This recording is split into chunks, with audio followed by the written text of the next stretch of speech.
ሰላም ሰላም፣ ጤና ይስጥልኝ ውዶችዬ፣ እንዴት ናችሁ? ሰላም ናችሁ? እኔ በጣም ሰላም ነኝ። በያላችሁበት በዓለም ዳርቻ ሰላማችሁ ይብዛልኝ። ውድ የዩቲዩብ ፋሚሊዎች፣ ቤተሰቦች በያላችሁበት በሀገር ውስጥም በሀገር ውጭም ሰላማችሁ በጥፍ ድርቡ ብዝት ይበልልኝ። አለው እኔ በጣም ደህና ነኝ። ሰብስክራይብ ያደረጋችሁኝ ቤተሰብ ያደረጋችሁኝ ያበረታታችሁኝ ፈጣሪ አምላክ ያበረታችሁ። ቴንክ ሶ ማች በጣም አመሰግናችኋለሁ። ውድ ቤተሰቦች፣ እናት አባት፣ ወንድሞቼ፣ ጓደኞቼ በያላችሁበት ሁሉ ሰላምን ሁሉ እመኝላችኋለሁኝ። እኔም በጣም ደህና ነኝ፣ እናንተም ደህና ሆኑልኝ። ከምንም በላይ ደህንነት፣ ከምንም በላይ ሰላም ነው ለካ የሚቀድመው። ምንም ህልም ሊኖርን ይችላል፣ የሆነ እቅድ፣ የሆነ ፕላን፣ የሆነ ብቻ ሊኖርን ይችላል። ግን ከሁሉም በፊት ለቃ የሚያስፈልገን ሰላም ነው። ከሰላም ጋር ደግሞ ጤና ያስፈልገናል እና ሰላም ሲኖርም ነው ጤና የምንሆነው እና ዛሬ እግዚአብሔር ይመስገን በሰላም ተነስቼ ሰላም ሆኖ ያው በእርግጥ ሀገራችን ላይ እኛ አካባቢ ትንሽ የሆኑ ሁሌም እንደምላችሁ ማለት ነው ያው ብቻ እኔ እንደሌለው ሰው አላማርረውም። እኔ እንደሌለው ሰው ብዙ ጊዜ በቃ እንደዚህ እኔም ውስጤንም አላስረብሽም ሰውም እንዲረብሽ አላረግም ማለት ነው እና ደህናችንን ሰንብተን ደህናችንን አድረን ደህናችንን ሁሉ አርፍደን ውለን የሚገርማችሁ ክስተት ያልታሰበ ክስተት መጥቶ ከባድ ቀን ነበር ዛሬ ማለት ነው እና የእውነት በጣም ተገረምኩ። ለካ ሰከንድ ነው ምንም እንደው በቃ ዝም ብለን ብቻ በፈጣሪ ጸጋ ነው የእውነት የመጨረሻ ጊዜ በቃ ለካ ሰው ሁሉንም ነገር ማድረግ የምንችል ስንኖር ነው ብዬ አሰብኩ። ካልኖርን እና የምር ከምንም በፊት አንዳንዴ በሀገር ውጭም ስንሰማ በሀገር ውስጥም ስንሰማ የትኛው ነው ሰላም ሰጥቶን እንድንረጋጋ ራሱ የሚያደርገን? በጣም ከባድ ነው። ግን በዚህን ሰዓት መሆን ያለብን ከእግዚአብሔር ጋር ብቻ እንደሆነ ገባኝ።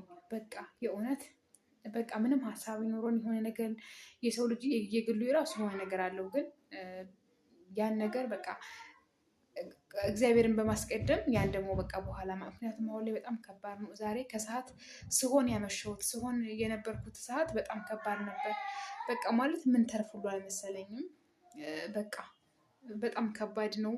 ከጠዋት ጀምሮ በጣም ሁሉ ነገር ብቻ ይከብድ ነበር እና ብቻ እግዚአብሔር ይመስገን። እግዚአብሔር ሁሉን ያሻግር የለ የፈራችሁትን ያሻግር የፈራችሁትን ያቀል የለ። የእውነት ልክ እንደዚህ የሆነው ዛሬ ማለት ነው እና እንግዲህ ከዛ ሁሉ ጭንቀት ከዛ ሁሉ ረብሽ ከዛ ሁሉ ስንት ተረፌ ዛሬ በዚህ ሰዓት ከእናንተ ጋር እንድችን ነገር ሸር እንዳደረግላችሁ እግዚአብሔር ፈቀደልኝ ማለት ነው እና እግዚአብሔር ምችን ሰዓትና ቀን ስለሰጠኝ ደቂቃ ስለሰጠኝ በጣም ነው የማመሰግነው።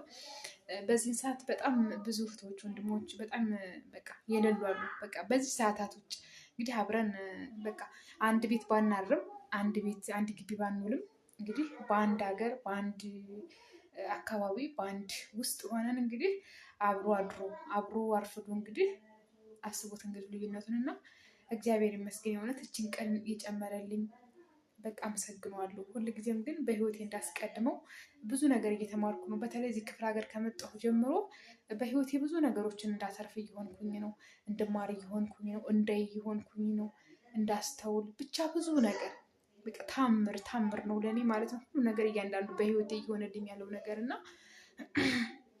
በእውነት ምን እንደምል ራሱ ቃላት የለኝም እና እግዚአብሔር ይመስገን። ያው በቃ ከምንም በፊት እግዚአብሔር ማስቀደም ሁል ጊዜ እኔ አንዳንድ ጊዜ ማለት ነው ጠዋት ስነሳ ሁል ጊዜም አመሰግነዋለሁ እግዚአብሔርን።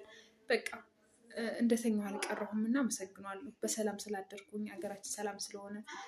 ከዛም ደግሞ በቃ የሆነ የራሱ አለ አይደል ስንተኛም ስንነሳም እንዲሁም ደግሞ በሌላ ሰዓት ደግሞ የጸሎት ሰዓት ይኖረናል እና በዛ ሰዓት የምናደርገው ነገር አለ። አንዳንዴ የሆነ እንኳን ተጨንቄ የሆነ ነገር ሆኜ እንኳን በቃ የሆነ ነገር እንደዛ ሳላረግ ተነሳው የሆነ መቆይ ሁሉ አይመስለኝም ነበር እና በቃ እግዚአብሔር እኮ በቃ የሆነ ምን ልበላችሁ ብቻ እግዚአብሔርን አንዳንድ ጊዜ በጣም በቃ እንትን እንድል ያደርገኛል ማለት ነው። በቃ ከአንተ ውጭ ማንም እንደሌለኝ በቃ ሁሉን ነገር ስለምታውቅ ከሆነ አይደል በፍርሃት ውስጥ በሁሉ በእምነት ውስጥ በሁሉ ነገር የምታሳልፈኝ እያልኩ ሁሌም እገረማለሁ ማለት ነው እና ዛሬም በጣም የተገረምኩበት ቀን ነው። እግዚአብሔር ይመስገን። ከዚህ በኋላም እንግዲህ ብዙ ነገር ሊፈጠር ይችላል። ግን እግዚአብሔር ከኛ ጋር ይሁን፣ ከሁላችን ጋር ይሁን። በሀገር ውጭም ላላችሁ በሀገር ውስጥም ላላችሁ ላለን ማለት ነው እና በጣም ብቻ ወዳችኋለሁኝ። እግዚአብሔር ባላችሁበት ይጠብቃችሁ። ሰላም ስንሆን ጤና ስንሆን ሁሉን ነገር ልንኖረው ልናሳካም በቃ የምንችለው ማለት ነው እና እወዳችኋለሁ ውዶችዬ። ዛሬ ቪዲዮም ሳልሰራ ላይቭም ሳይገባ ነው የዋልኩት። በጣም ያው በዚህን ሰዓት እናቴ ከባድ ነበር ራሱ ምን ሰዓት ነፍሴ ትወጣ ነው እንጂ ሌላ ነገር ማሰብ ራሱ አይቻልም ነበር ዛሬ እና አሸጋገረን እግዚአብሔር። የእውነት ራሱ እንኳን ይህን ያህል ሰዓት ቀርቶ ደቂቃ ራሱ መጨመሩ ትልቅ ነገር ነው ለኛ እና እግዚአብሔር ይመስገን። አንዳንድ ጊዜ የተሰጠንን እድሜና ቀን አመታት ስናስበው ቀላል መስሎ እንዳይታየን ልነግራችሁ እወዳለሁ ውዶችዬ። እና በያላችሁበት ሰላማችሁ ይብዛልኝ። ሁላችሁም በቅንነት እና በመልካምነት ቃልዬን ቤተሰብ ያላደረጋችሁ ቤተሰብ አድርጉ፣ አበረታቱኝ። እወዳችኋለሁ። እንግዲህ በምንም አይነት ውስጥ እያለፍኩ ቢሆንም በህይወት እስካለው ድረስ ከእናንተ ጋር ነኝ። እግዚአብሔር ደግሞ ሰላም አድርጎት አካባቢያችን ደግሞ በጣም ደስ ደስ በሚሉ ቪዲዮዎች እመጣላችኋለሁ። ወዳችኋለሁ። በያላችሁበት በዓለም ዳርቻ ሰላም። ምክንያቱም ውጭ ወጥቼ ቀረጻ ባደርግላችሁ አንደኛ በእኔ አደጋ ሊደርስ ይችላል፣ ወይ ደግሞ የሆነ የምቀርጽበትን ካሜራ ስልክ ምናምን ልሰረቅ ይችላሉ። ብቻ የሆነ ነገር ስለሚሆን በዚህ ሰዓት ምን መሆን አለብኝ መጠንቀቅ ስላለብኝ ለዛ ነው ውጭ ሆኜ ቪዲዮ ማልሰራላችሁ እውነቱን ስነግራችሁ ማለት ነው። እና በጣም ወዳችኋለሁ። በያላችሁበት በዓለም ዳርቻ ሰላማችሁ ይብዛልኝ። ስላዳመጣችሁኝ አመሰግናችሁ። ወዳችኋለሁ። ባይ ሀገሬ ልጆች መልካም